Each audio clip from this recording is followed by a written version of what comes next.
Okay, so in this alternate file, I'm about to head into Chapter 11, and if you look at my supports here, Chrom isn't an A rank with Mary Sue. Now, I need to remove her as a marriage candidate for Chrom immediately, and to do that, I'm going to have her S support with Chrom. Unfortunately, I'm just going to skip it. Sorry, Chrom. So, that gets Mary Sue out of the running immediately. Also, don't ask why she's a Dark Mage. Now, with this, Chrom has no C support with any of his love interests. He has unlocked a C support with Sumia, but he hasn't initiated it yet. This is going to be important. Now, silly this, no C with Sully, no C with Maribel, and not initiated a C with Sumia. Now that we've done that, we can head on into the chapter.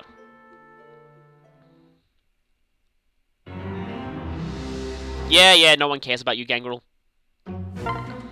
And I only need a few characters here.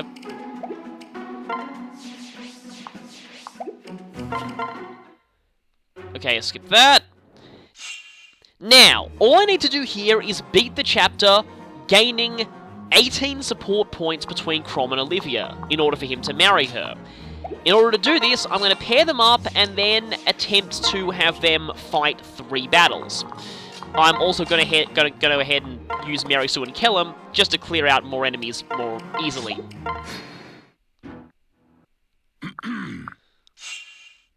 Now, I'll just show 3 fights between Chrom and Olivia, and then I'll cut right to the end, just to show you that that's how much support points that you need. Okay, this is one fight.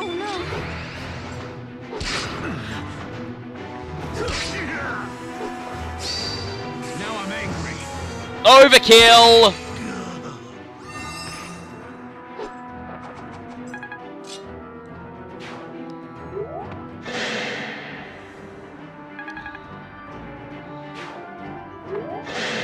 Second.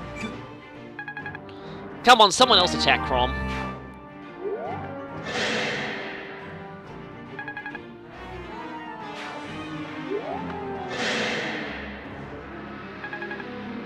No, you know what? I don't think anyone else is going to attack Chrom this turn. I'm just going to go ahead and skip.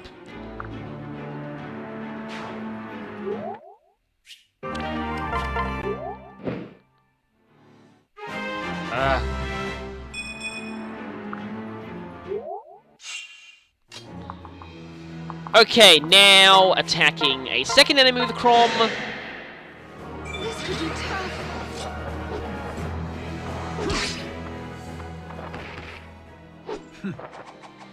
So that's 12 support points. One more will give them 18.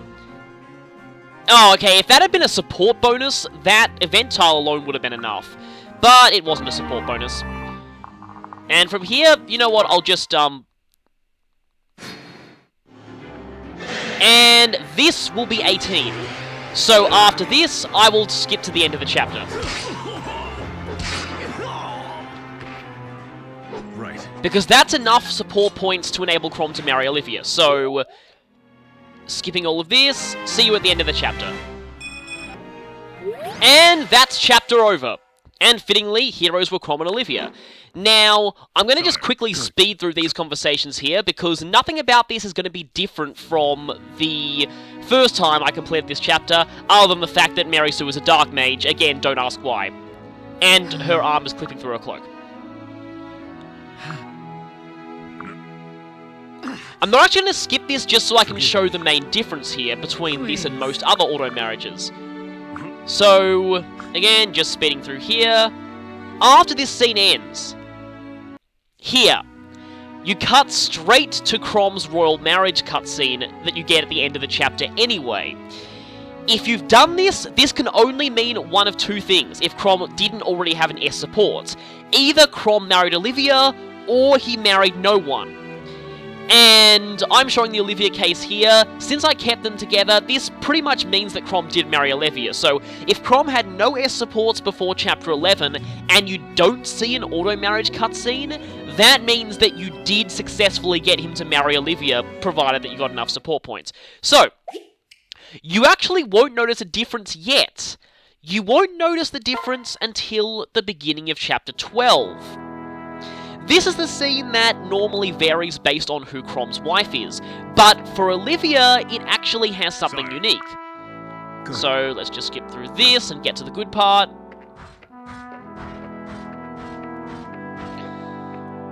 Hi, Raimi, you get slightly more screen time. Even though you're still pretty much irrelevant at this point, but Real? you've actually done pretty well for yourself for a generic boss. Malo. Okay, now things are gonna get different. So, yep, we were successful. Chrom, in fact, married Olivia. My lord. Forgive me. So again, you'll notice that most of the dialogue here is the same for Chrom as it was in the one where he married Mary Sue. Chrom's dialogue's pretty much the same here always, it's just his wife who has slightly different lines. This was at least handled a lot better than some of the other generic dialogue in this game. I'll talk more about that later. Because the wives all have very different lines, so at least that's good. And yes, Chrom still had the baby. And still had the same name. Well... Chrom's wife still says the same general things, but she says them in a different way.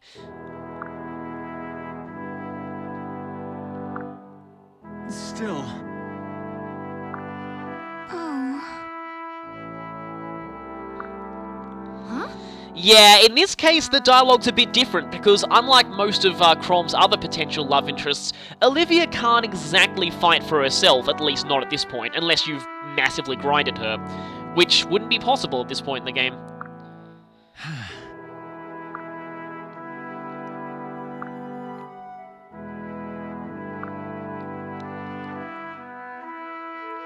Foreshadowing. Yes. Now, remember how I said before that Lissa's dialogue is different depending on who Chrom married, and that if Chrom married Olivia, Lissa gets one of my favourite lines in the entire game? So yes, Lissa does in fact lampshade the crap out of the fact that, yeah, these two pretty much got married at first sight. There we go! That is my favourite reaction from Lissa in this scene. This pretty much sums up the Chrom and Olivia pairing to me. Turn my back 1 minute and you're married. The next minute, a baby. Yep. But admittedly, there was a 2-year time skip, so it is kind of understandable. So obviously they didn't get married immediately.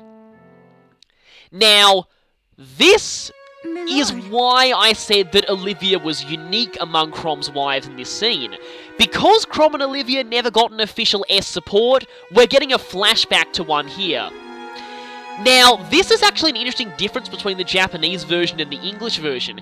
In the Japanese version, this was completely identical to Chrom and Olivia's actual S support that you'd be able to view in the support library after beating the game with them married. In the English version, though, they actually changed the dialogue of this scene so that it's unique from Chrom and Olivia's actual S support, that you can, again, read in the support library after you beat the game. So this is actually a new scene, basically. But to all intents and purposes, it is an S support.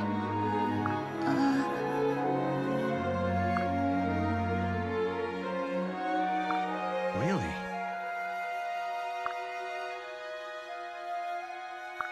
Yes.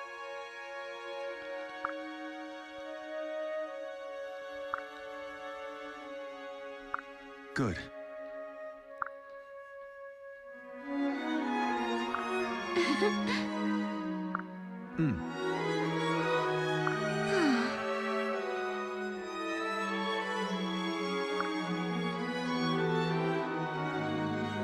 What? Sorry.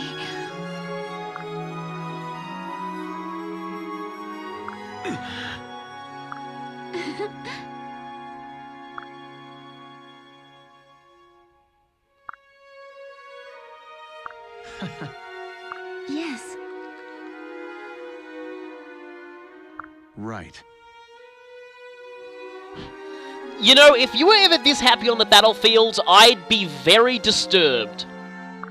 Huh? Listen. Okay, so they do admit they barely know each other. Well, Right. what? Hmm.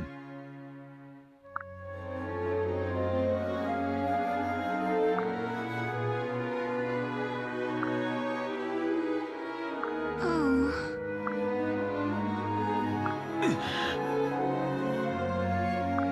Yes.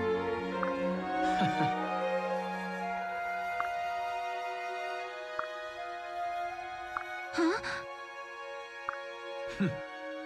Yes, the ring is even mentioned in this pairing, so it feels bizarre that the female avatar is the only one who doesn't get it.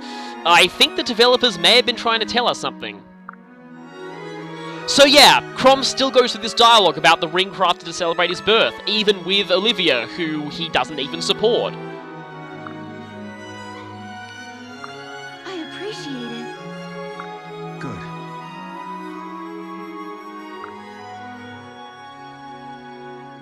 Yes.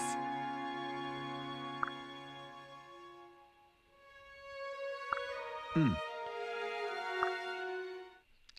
And they're kind of referencing the crap out of the fact that it's kind of crazy. Also, this scene is still the same, so this part here is the one that doesn't vary based on who Chrom married. And just as a case in point, notice how Mary Sue's dialogue is exactly the same, even though she's not married to him this time.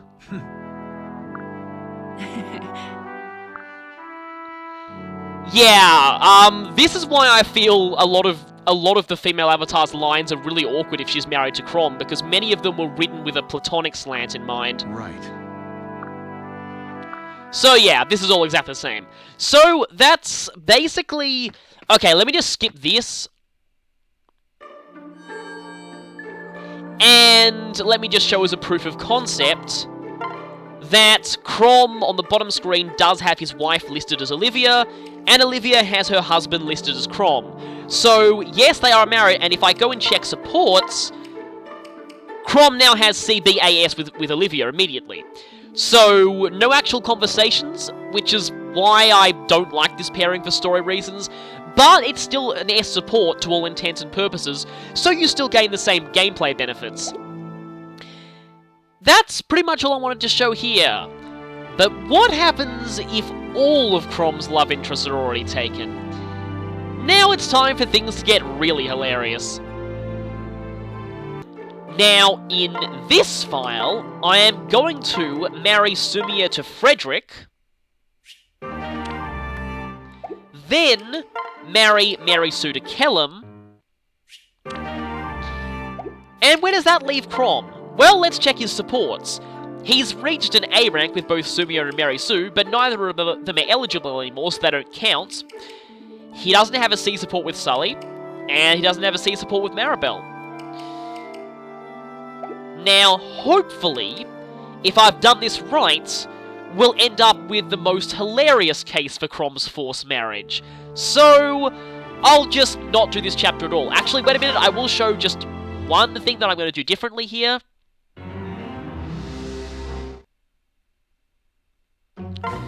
Okay, I don't know who I'm going to sweep this map with. I'm going to have to sweep it with someone.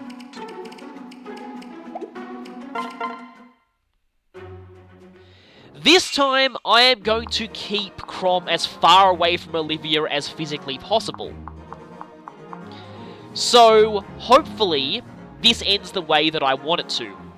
I'll see you actually at the start of the next chapter, because like Olivia, you won't see an automatic marriage confession at the end of this one. Okay, I'm going to just start recording here, because I want to give Raimi just a little bit more screen time. Because she kind of really needs it. But anyway, I hope I've done things right, because I'm getting sick of going through Chapter 11 repeatedly. What? Anyway, blah blah invasion blah. Right. Let's see if I've done this right. Excuse me? Yeah! This is different! Here is what happens if all of Chrom's options are taken, or he doesn't gain sufficient support options with, any of his female characters. In this case, Chrom marries Herp Derp the villager's sister, the Village Maiden. No, really, that's her name. First name The, second name Village, last name Maiden. That's her name. The Village Maiden is, well, firstly, she doesn't even have the dignity of a 3D model, so it cuts straight to the static artwork. And secondly, well, Forgive me. there isn't much of a secondly. She really has no character at all.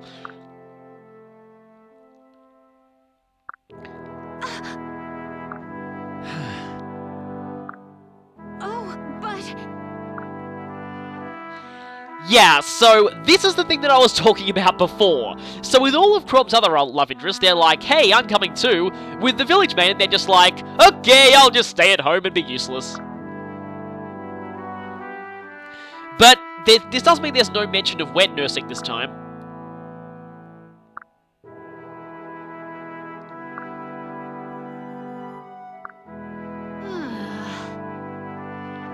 Yes, even though she doesn't even have a name.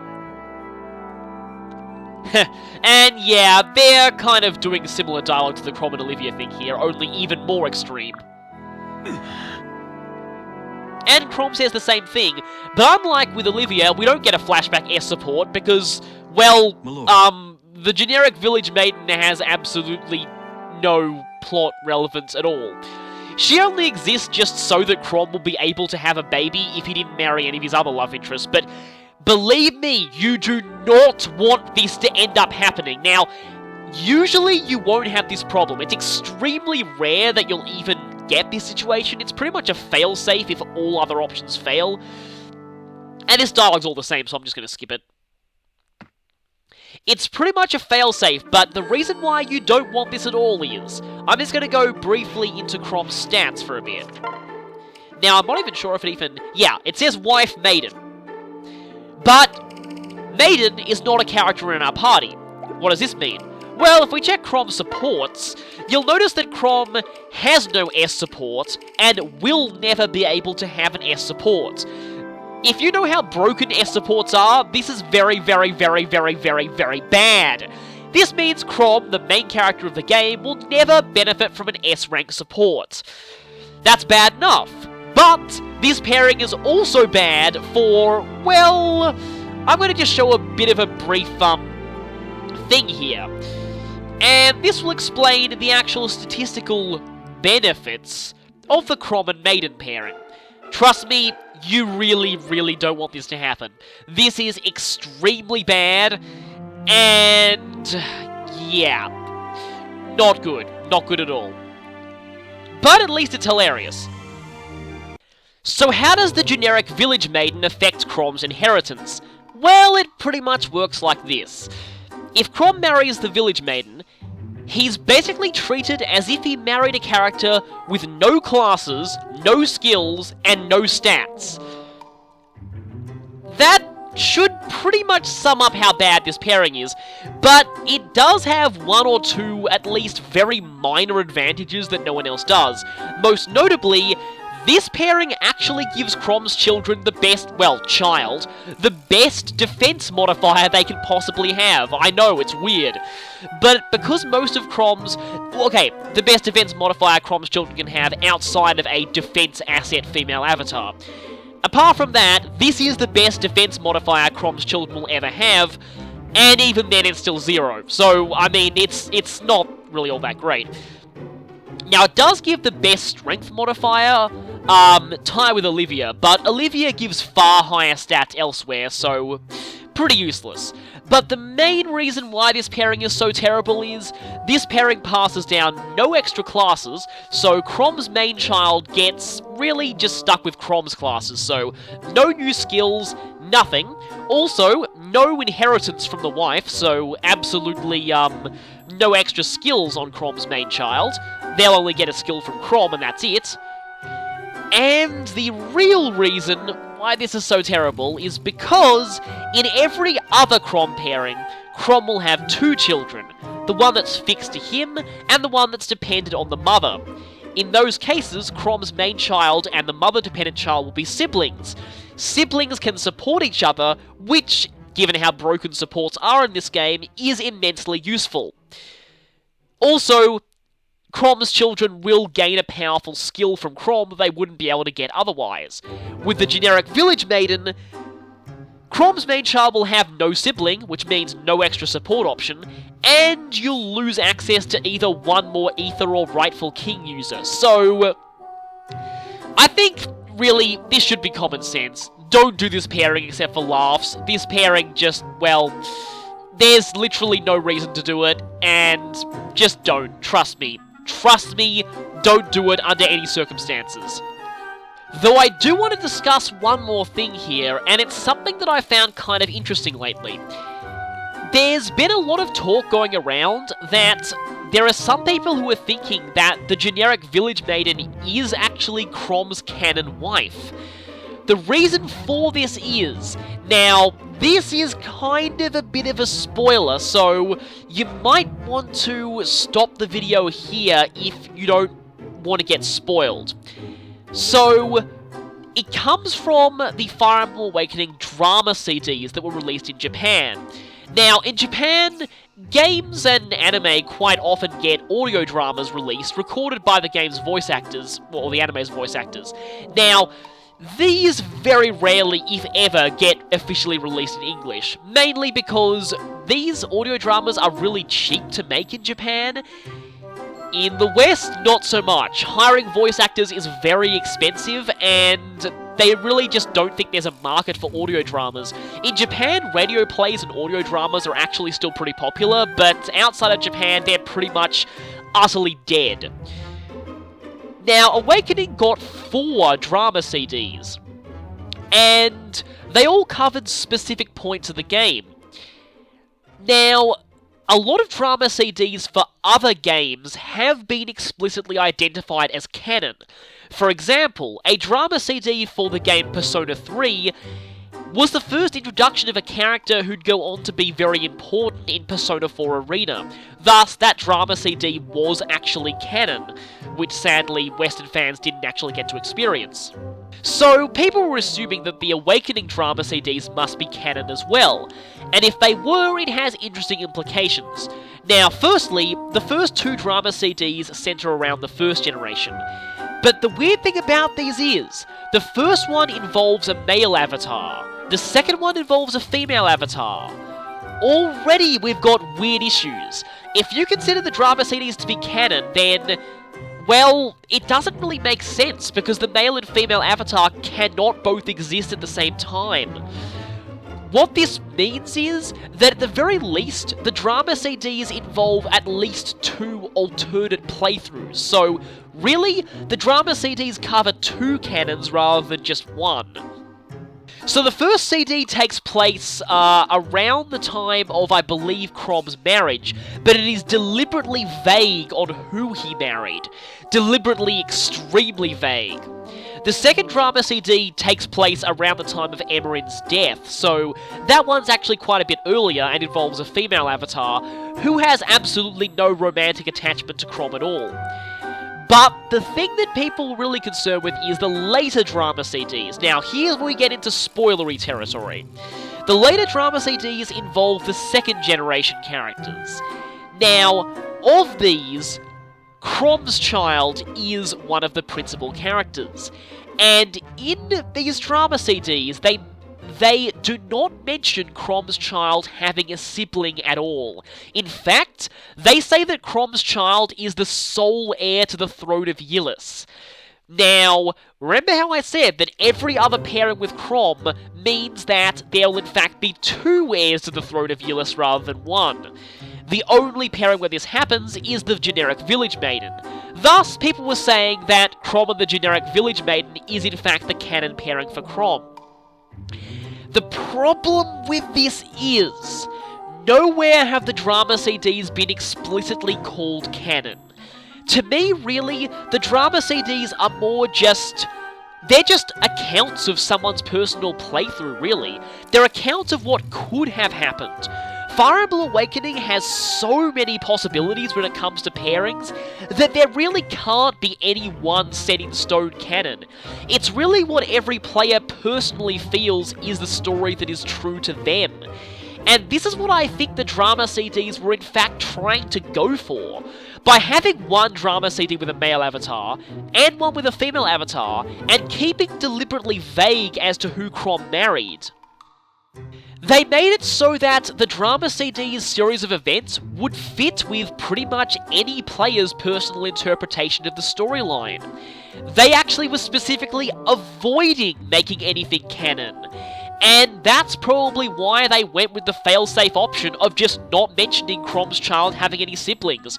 Because if they did, they would probably have to make one of the siblings specifically canon, and that would run the risk of pissing off a lot of people. So they took the safe route out and didn't mention that. That's what they did here, at least what I think personally. They weren't trying to make something canon. They were trying to avoid making anything canon. And that's basically my 2 cents on the issue. So, I hope you've enjoyed this trip into Chrom's 2 Strangled by the Red string pairings, and from this we will get back into the main playthrough. So, I'll see you then.